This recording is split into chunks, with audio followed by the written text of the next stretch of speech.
The grandiose sense of entitlement ng isang narcissist. Unmasking a Narcissist series. Alam mo ba kung ano ang isang sa pinaka-toxic traits ng isang narcissist? Yung tinatawag nating grandiose sense of entitlement. Kapag sinabi nating entitlement, ibig sabihin, feeling nila may karapatan sila sa lahat. Kahit hindi naman sila nag-i-effort or deserving.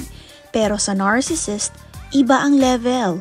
Grandiose entitlement means they genuinely believe na special sila, above the rules, at lahat ng tao sa paligid nila ay dapat umiikot lang para sa kanila. Pansinin mo, kung may gusto sila dapat makuha agad. Kung may favor silang hinihingi, automatic dapat granted kasi feeling nila they deserve it without question.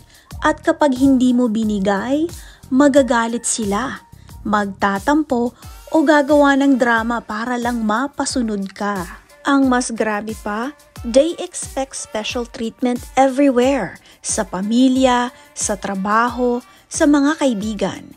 Kung nasa pila, gusto nila sila agad ang una. Kung nasa relasyon, gusto nila unconditional loyalty kahit wala silang effort na ibalik yon sa partner nila. Kapag hindi natupad yung expectations nila, ang response madalas ay rage or guilt-tripping. Tipong after all I've done for you, ito lang ang igaganti mo sa akin? Kahit alam mong wala naman talaga silang ginawa. Ito yung manipulation part na nakakapagod. Ito pa ang twist. They truly believe na sila ang biktima kapag hindi ka sumunod.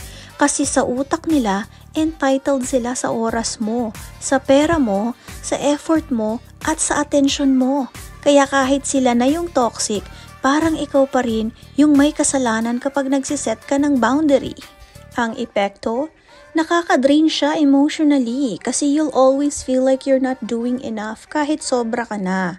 Lagi kang mag-a-adjust habang sila walang accountability. So tandaan mo, a narcissist's sense of entitlement isn't love, it's control.